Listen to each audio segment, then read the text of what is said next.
நான் சொன்னேன், நேர பற்றாக்குறை ஏராளமான. இந்த ஒரு கடந்த 3 மாத காலத்தில் இந்த துறையின் சார்பில் எந்த பணியையும் செய்ய இயலவில்லை. காரணம், கோட் ஆஃப் கான்டக்ட் என்று சொல்லப்படுகின்ற தேர்தல் நடத்தை விதிமுறைகள் அமலில் இருந்த காரணத்தினால் எந்த பணியும் துறையின் சார்பில் மேற்கொள்ளப்பட முடியவில்லை.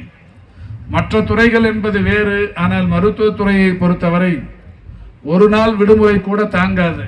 ஆனால் ஒரு 3 மாத காலம் பல்வேறு வகைகளில் புதிதாக கட்டப்பட்ட மருத்துவமனைகளை திறந்து வைப்பதற்கோ அல்லது புதிதாக தொடங்கப்பட வேண்டிய திட்டங்களுக்கு அடிக்கல் நாட்டப்படுவதற்கோ அல்லது எங்கேயாவது விபத்து நேர்ந்து ஒரு 5-6 பேர் மருத்துவமனையில் அனுமதிக்கப்பட்டிருக்கிறார்கள் என்றாலும் அந்த துறையின் அமைச்சர் என்கின்ற வகையில் அலுவலர்களோடு மருத்துவ அலுவலர்களோடு வந்து சம்பந்தப்பட்டவர்களுக்கு அளிக்கப்படுகிற சிகிச்சைகளை கேட்டு தெரிந்து கொள்வதற்கு கூட தேர்தல் ஆணையத்தின் அனுமதி பெற வேண்டும் என்கின்ற வகையிலான ஒரு கட்டாய சூழல் இருந்ததால் ஒரு 3 மாத காலம் எந்த பணியிலும் ஈடுபட முடியவில்லை.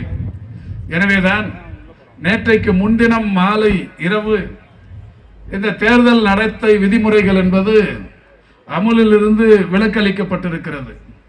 இந்தியாவில் ஒட்டுமொத்தமாக தேர்ந்தெடுக்கப்பட்ட நாடாளுமன்ற உறுப்பினர்களின் பட்டியலை தேர்தல் ஆணையர்கள் மேதகு குடியரசுத் தலைவரிடத்தில் நேற்றைக்கு முன்தினம் மாலை கொண்டு போய் கொடுத்ததற்கு பிறகு தேர்தல் நடத்தை விதிமுறைகளுக்கு விலக்கு அளிக்கப்பட்டிருக்கிறது.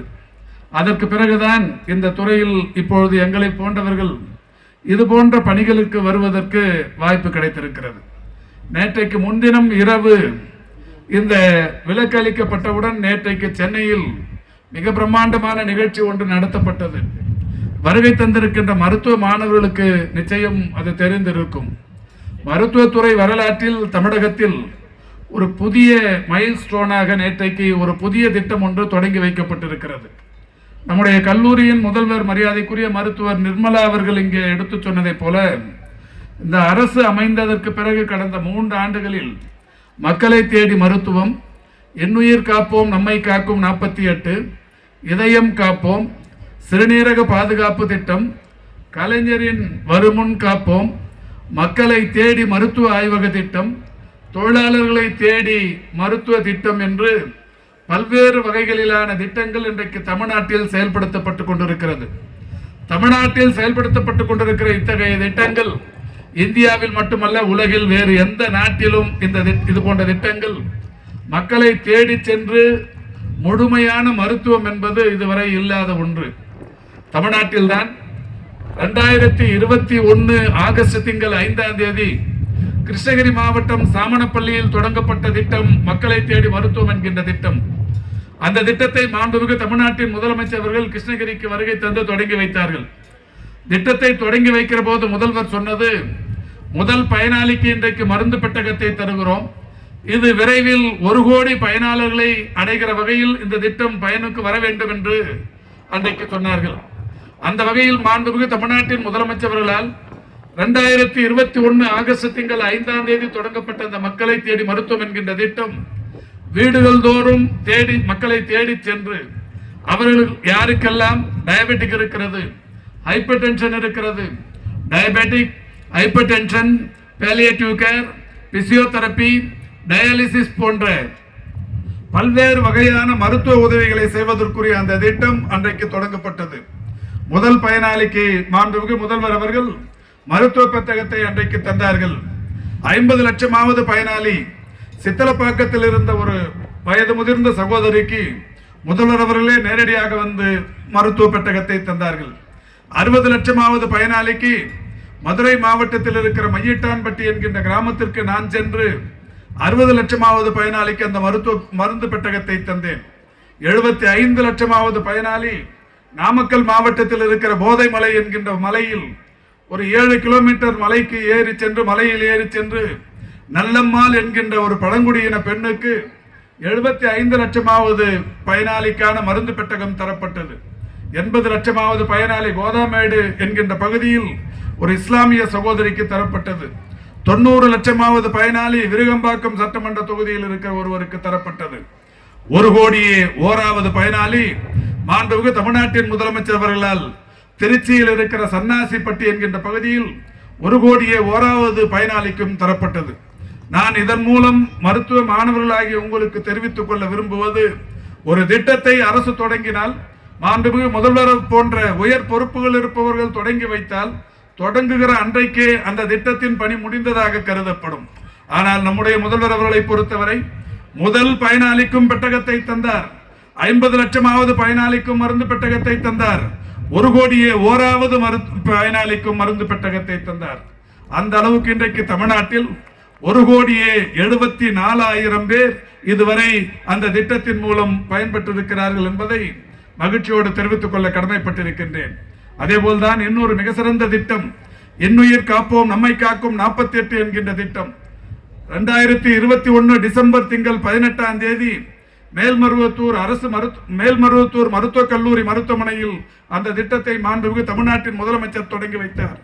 அந்த திட்டம் என்பது தமிழ்நாட்டில் எங்கே எல்லாம் அதிக விபத்துகள் ஏற்படுகிறதோ அந்த அதிகமான விபத்துகள் ஏற்படுகிற இடங்களை கண்டறிந்து அந்த இடங்களில் இருக்கிற மக்களுக்கு தேவையான உதவிகளை செய்வதற்கு, விபத்துக்குள்ளானவர்களை உடனடியாக 48 மணி நேரத்திற்குள் மருத்துவமனைக்கு கொண்டு வந்து அனுமதிக்க செய்து, அனுமதிக்கப்பட்ட நோயாளிக்கு அல்லது விபத்துக்குள்ளானவருக்கு உடனடியாக அரசு 1 லட்சம் ரூபாயை தந்து அவர்களுக்கு சிகிச்சை அளிக்கிற ஒரு மகத்தான திட்டம். அது இந்தியாவில் மட்டுமல்ல, உலகில் வேறு எந்த நாட்டிலும் இல்லாத ஒரு சிறப்புக்குரிய திட்டம். அந்த திட்டம் தமிழ்நாட்டில் 694 மருத்துவமனைகளில் செயல்படுத்தப்பட்டுக் கொண்டிருக்கிறது. அரசு மருத்துவமனைகளை பொறுத்தவரை 237 மருத்துவமனைகளிலும், தனியார் மருத்துவமனைகளை பொறுத்தவரை 457 மருத்துவமனைகளிலும் அந்த திட்டம் இன்றைக்கு 694 மருத்துவமனைகளில் இன்றைக்கு செயல்படுத்தப்பட்டுக் கொண்டிருக்கிறது. அந்த திட்டத்தின்படி கடந்த 2 ஆண்டுகளில் பயன்பெற்றிருப்பவருடைய எண்ணிக்கை, விபத்துகளில் சிக்கி உயிர் பிழைத்திருப்பவருடைய எண்ணிக்கை 2,54,256 பேர்.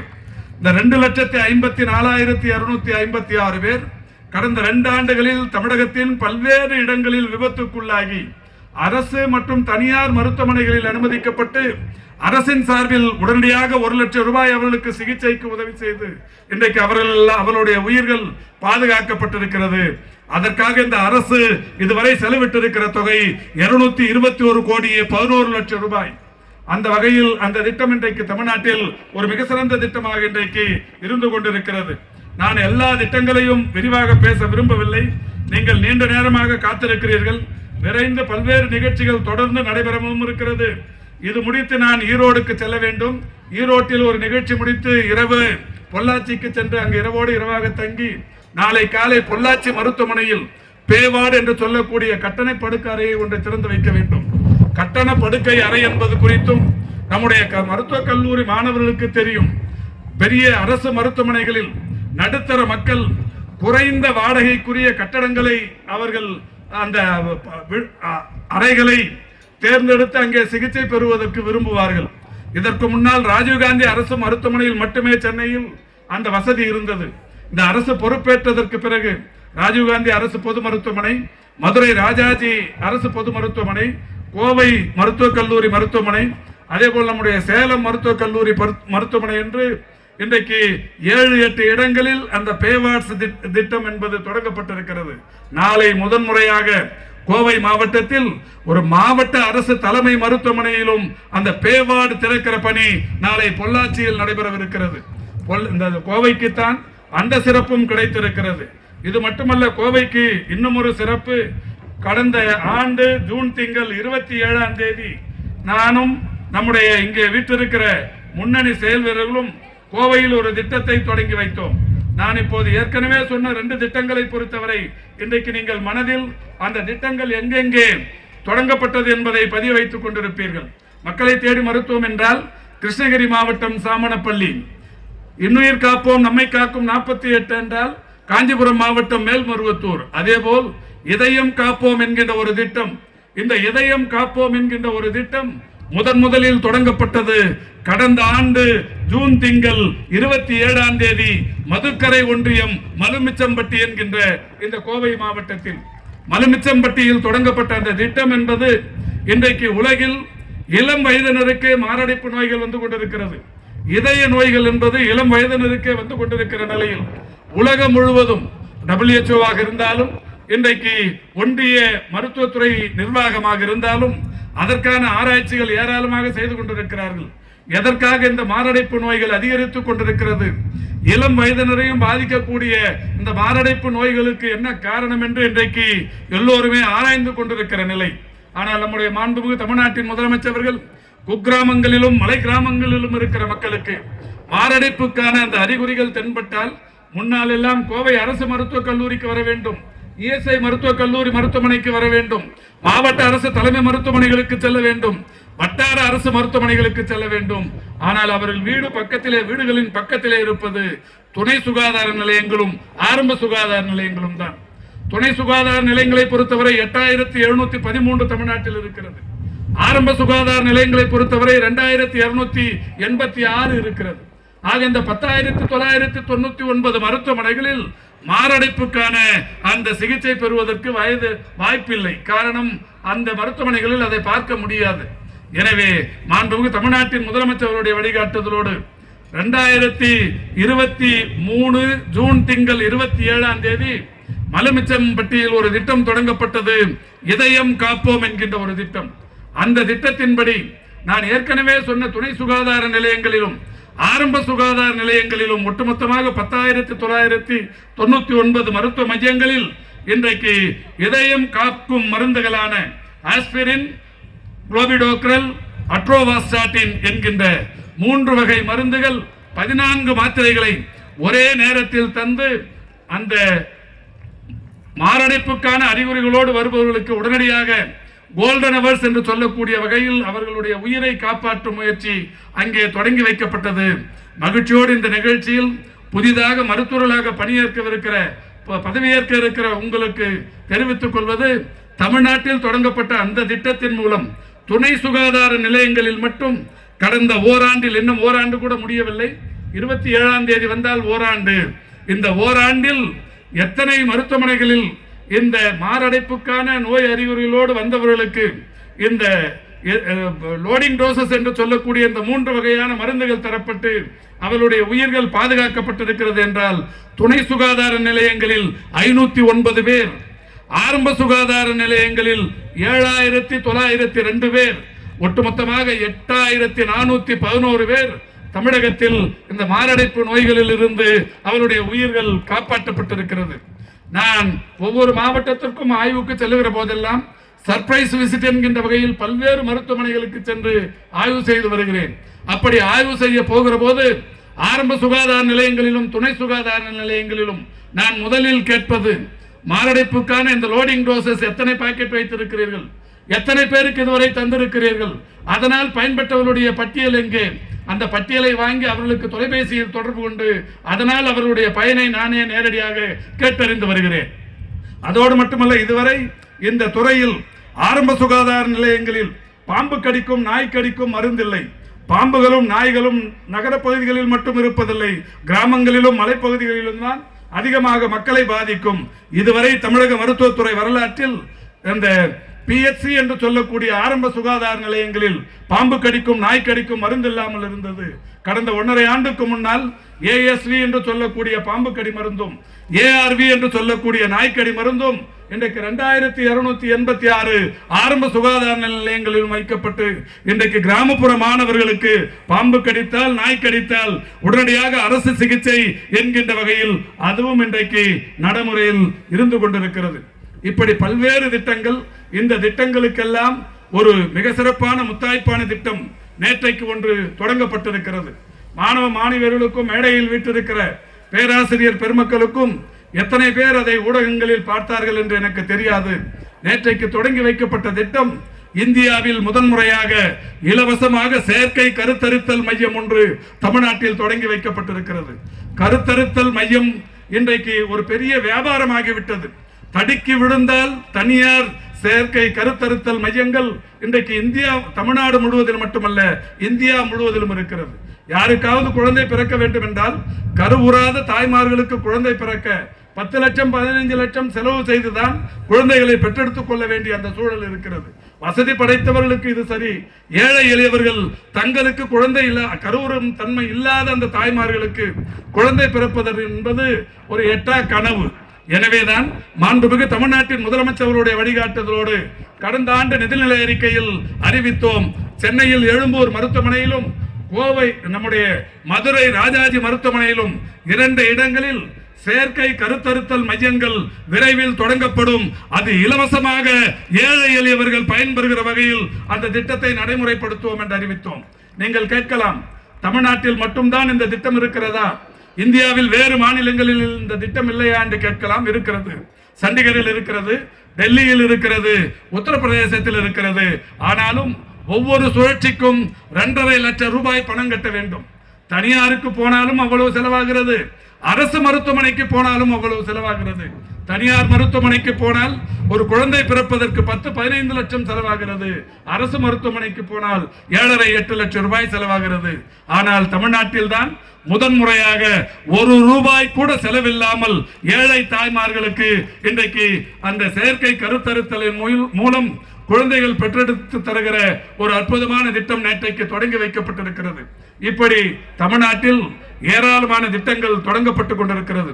இதையெல்லாம் புதிதாக மருத்துவர்களாக பொறுப்பேற்கவிருக்கிற உங்களிடையே சொல்ல காரணம், இன்றைக்கு நீங்கள் ஏறத்தாழ கோவை அரசு மருத்துவக் கல்லூரியை சேர்ந்த மாணவர்கள் 146 பேர் இன்றைக்கு பட்டம் பெறவிருக்கிறீர்கள். இஎஸ்ஐ மருத்துவக் கல்லூரி மாணவர்கள் 88 பேர் இன்றைக்கு பட்டம் பெறவிருக்கிறீர்கள். அத்தனை பேருக்கும் இன்றைக்கு நாம் தெரிவித்துக் கொள்கின்ற ஒரு மகிழ்ச்சியான செய்தி, தமிழக அரசில் ஏழை எளியவர்களுக்கு சேவை செய்வதற்குரிய திட்டங்கள் ஏராளம் இருந்து கொண்டிருக்கிறது.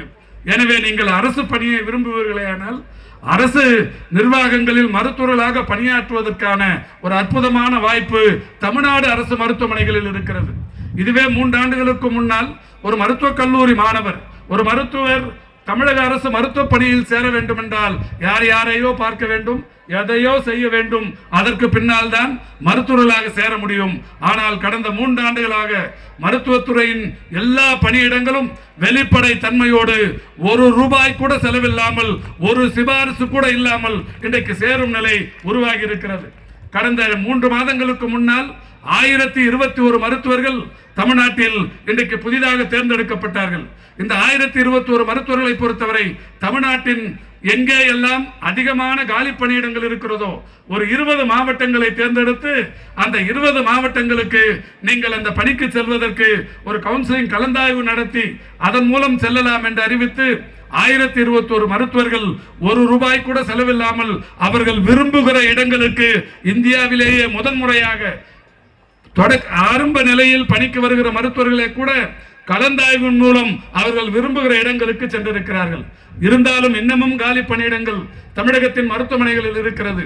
அதற்காக கடந்த 3 மாதங்களுக்கு முன்னால் மாண்புமிகு தமிழ்நாட்டின் முதலமைச்சருடைய வழிகாட்டுதலோடு 2553 புதிய மருத்துவர்களை நியமிப்பதற்கு எம்ஆர்பி என்று சொல்லக்கூடிய மெடிக்கல் சர்வீசஸ் ரெக்ரூட்மெண்ட் போர்டு என்று சொல்லக்கூடிய அமைப்பின் மூலம் இன்றைக்கு விளம்பரப்படுத்தப்பட்டிருக்கிறது.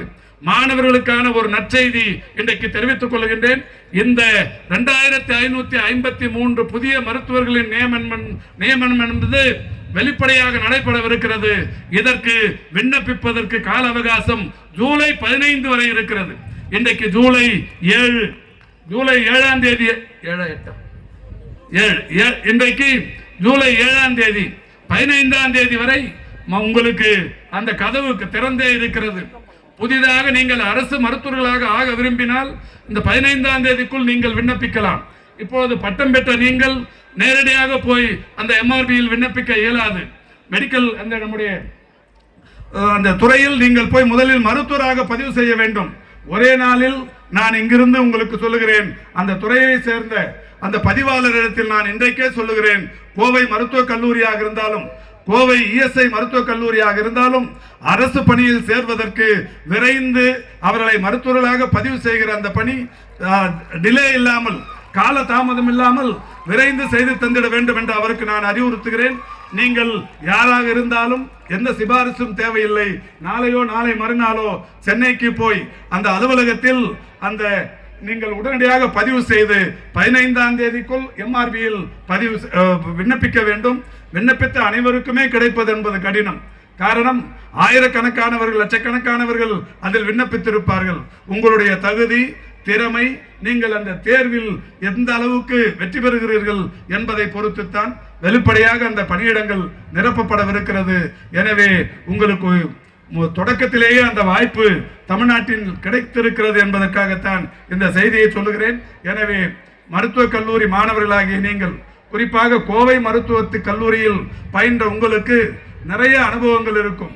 நம்முடைய பெருமதிப்பிற்குரிய மருத்துவர் ரவீந்திரன் இங்கே பேசும்போது சொன்னார், 2021 ஜூன் திங்கள் 30ஆம் தேதி மருத்துவத்துறை வரலாற்றில் ஒரு மகத்துவமான நாள். தமிழ்நாட்டின் முதலமைச்சர் இஎஸ்ஐ மருத்துவக் கல்லூரியில் இருக்கிற ஒரு கொரோனா பேஷண்டை தீவிர சிகிச்சை பிரிவுக்கு வந்து நேரடியாக பார்த்தார்.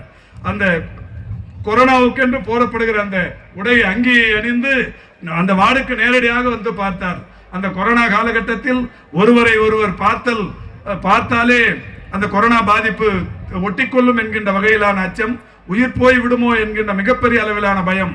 அந்த நேரத்தில் மாண்புமிகு தமிழ்நாட்டின் முதலமைச்சர் அவர்கள் இதே கோவை மாவட்டத்துக்கு வந்துதான் இஎஸ்ஐ மருத்துவக் கல்லூரி மருத்துவமனையில் அனுமதிக்கப்பட்டிருந்த தீவிர சிகிச்சை பிரிவில் இருந்த ஒரு கொரோனா நோயாளியை நேரடியாக வந்து பார்த்ததற்கான காரணம், அந்த நோயாளிக்கு ஆறுதல் சொல்வது மட்டுமல்ல, இந்த கொரோனா காலகட்டத்தில் மருத்துவர்களும் மருத்துவம் சார்ந்த களப்பணியாளர்களும் எந்த அளவுக்கு அவருடைய உயிரை பணயம் வைத்து பணியாற்றி கொண்டிருக்கிறார்கள், அவர்களுக்கு ஒரு உற்சாகம் அளிக்கிற வகையில், ஊக்கம் அளிக்கிற வகையில் மாண்புமிகு தமிழ்நாட்டின் முதலமைச்சர் அவர்கள் அன்றைக்கு வந்தார்கள்.